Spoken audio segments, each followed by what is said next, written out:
Kerr with CS&A Aviation, and actually this is our third video in the series titled If You Don't Quit, You Can't Fail. So if you are picking up actually with this as your first video, I'd actually request that you stop. Go back, watch that introduction video and the videos thereafter because it's done sequentially. Also remember, I've got something for you here at the end of the video.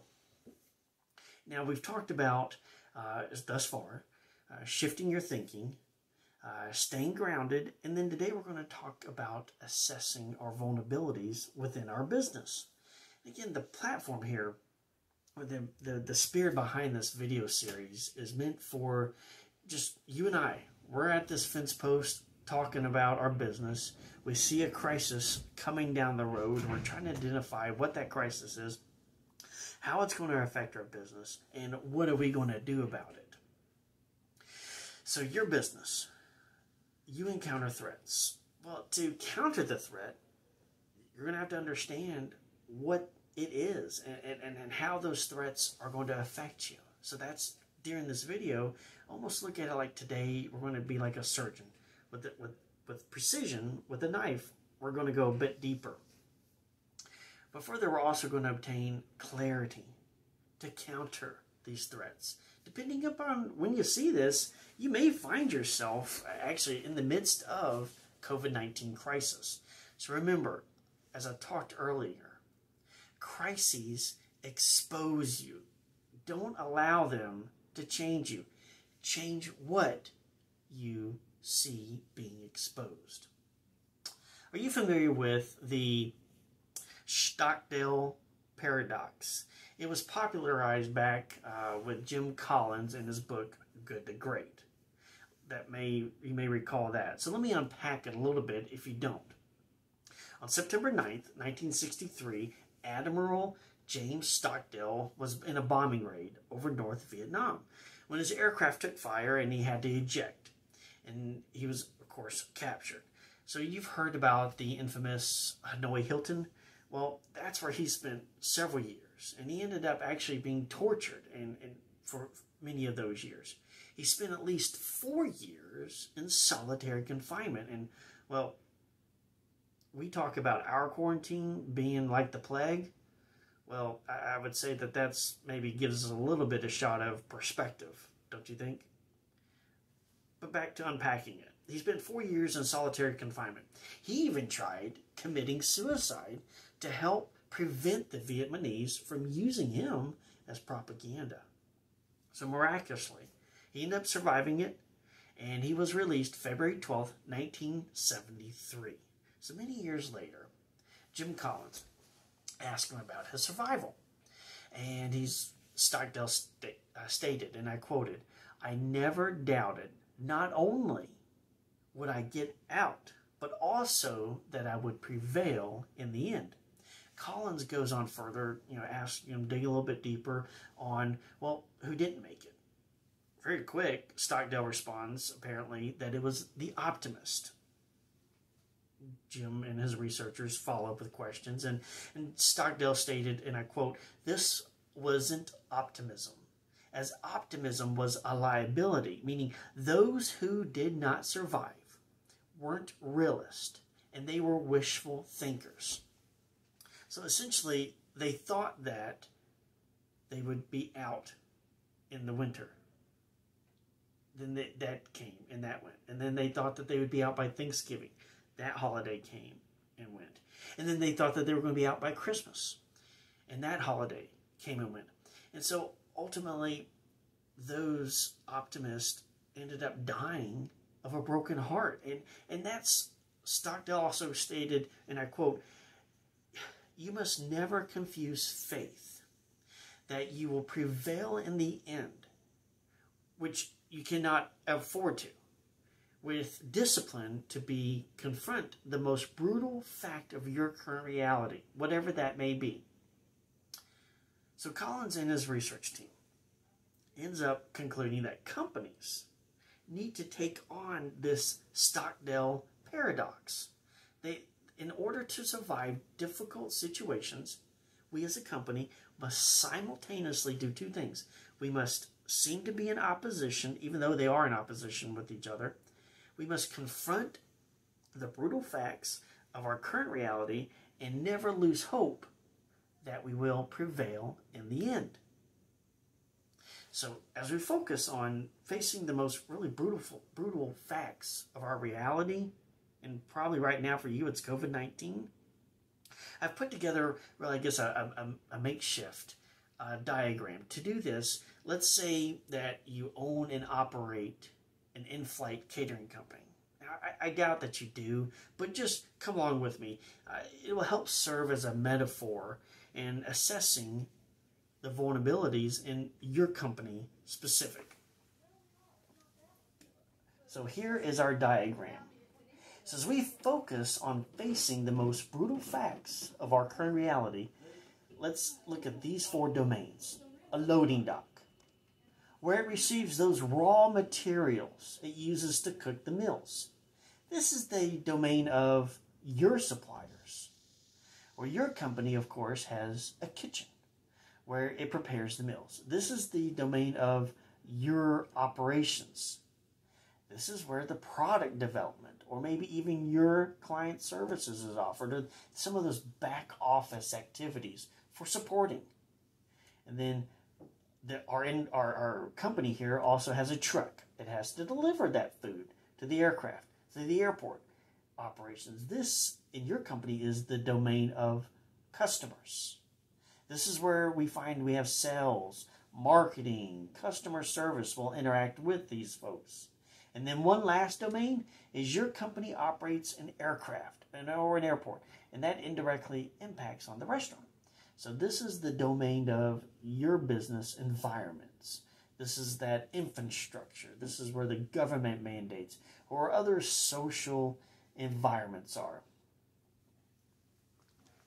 So I hope that helps, and we're going to unpack each one of these domains as respects to your company. So let's start with domain 1. You may recall that was the suppliers. Again, think of what raw materials your business depends on. It's, for example, here at our agency, that is, we depend on the aircraft, the airport operations, even insurance companies. So what do you depend on? Or maybe how would your suppliers be impacted by the crisis? Well, think of, does your location of your suppliers matter? Or what about non-product based vendors, such as like our company? We would depend on and use internet service, or we use a third-party IT department. What if those people end up not being able to provide internet service, or they don't end up being able to help us out with IT problems, either because their business is closed, they have people out sick? Those are the things that we need to be thinking about. Or what about, how does your supplier get their raw materials or products to you? Again, it's a lot of supply chain type questions, but maybe your company will be affected by, more so than another company, by the supply chain. Or ultimately, we need to identify as many of these disruptions as we can. That second domain, you may remember, was called operations. And that's really depending upon when you're seeing this video, you may already be making moves for considerations for your team. Well, what about, I spoke of a moment ago, your IT service? What if all of a sudden your folks are working at home? Does your IT bandwidth allow that? How long can you pay your people before, unfortunately, maybe salary cuts, or even maybe, worse yet, layoffs? Again, you may be there now, and we can dig deeper in this video, but these are vulnerabilities that we need to be asking ourselves. Think, can you make your product or deliver your services in this crisis? What kind of business are you? Can you keep people's lives and their routines by pivoting and manufacturing or delivering your product? We talked about in a couple of the videos about that pods manufacturer, how they've pivoted in their business plan on making sure that they are more available to hospitals and alternative medical facilities. We talked about a card company and how they're pivoting to, okay, you know, from a flower delivery system to our business being in the card making. We've got Easter coming up and Mother's Day coming up and other holidays. We can basically combine a card that when you open it up, beautiful, large bouquet of flower. You may recall, we also talked about if you're a charter company, taking that concierge level of service to a whole different level of making sure that your folks can still go places, but just don't drop them off. Have them a quarantined, a cleaned facility with supplies cleaned up and stocked for them. What about, do you have sufficient cash to weather the storm? Listen, all business owners, we all wish for more cash, but how long will you be able to last? We don't know the end, but think of it within your business. Do you have sufficient cash? And I'm sure the government will continue, will step forward in relieving, but what access do you have to that? What access do you have towards loans or such credit? What about if that loan or that line of credit is called? Do you remember, I think it was back at the beginning of the Great Recession, because I distinctly remember several of my clients where they, whether it be aircraft dealers or individual aircraft owners, the bank ended up calling the notes on their loans. And they were sitting there, some of them ended up having to sell the airplane for literally pennies on the dollar. So domain 3, if you remember, that was your customers. And do you have too much business with one customer? What if that one customer, that's your big business customer, what if they end up going bankrupt? How will that affect you? Again, that goes back to the domain 2. How long will you allow you to be paying your employees? So think here in domain 3 again, your customers. How will they perceive you? Will they perceive you in your brand as being a service, or will they see you trying to exploit them? Do they see you as an essential business? Now, a lot of my customers don't necessarily see me being an essential business. However, candidly, it's my job to show them that I am essential to their business. It is your job to show that you are essential to them, in what manner you are. So, again, we're talking about marketing, sales now a little bit. Does your product require physical distribution, shipping? What if that company that sends their people home or closes, what if all of a sudden you're in the parts selling business? What if the web hosting company ends up going down and you no longer have access to that? Are you still going to be able to sell your goods? Or if that other company that you are needing to ship a product to and from, are they there to even do that? How much does it delay shipping? I had a claim check, ended up being delivered. It was delayed though, because no one was in the office to finish filling out the paperwork, to get it notarized, to get it mailed out to my client. Again, these are the types of things that we have to be thinking of. Maybe even one more is your marketing relevant?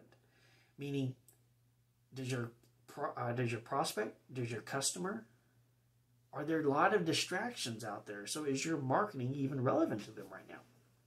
The last domain is your environment, you may recall. And that's where we need to be thinking of, how will things like the stock market price falling, how will that affect your business? Or how will it affect your customers' confidence? So when I did this video, the market was in absolute whipsaw fashion, meaning one day down, one day up, vice versa. So again, these are not to scare you, these questions. They're meant for you to be assessing your vulnerabilities so that, in essence, those vulnerabilities don't remain. So what happens if it is up, the stock market? What if it's down? How will that affect the purchase of your products? Or how will that affect the interest rate, which in turn will affect the cost for you of doing business with your product? What is the effect of long-term lockdown by the government? What if the government has a mandate that affects your business? Again, these things, as I discussed before, we want to identify what's in our control because we want to control our controllables. So again, absolutely, we are in a war. And fear is a real enemy. These questions, they were there to help us to confront and acknowledge our vulnerabilities. Remember, that was a part of the Stockdale paradox. It's a part of confronting your vulnerabilities. But in the next video, we're going to have some of that hope and some of that solution. But here's that time at the end of the video where I told you, stay tuned because I have something for you. You can go on and you can direct message me, or you can put your information down there in the bottom in the comments section and ask me for the exercise. This exercise really is going to be focusing you in on identifying your vulnerabilities and giving them a rating on a scale of 1 to 3. 1 being a moderate risk, 2 being a medium risk, and then 3 being a big risk. And then once you complete those, that exercise, come on back and we'll address them in the next video.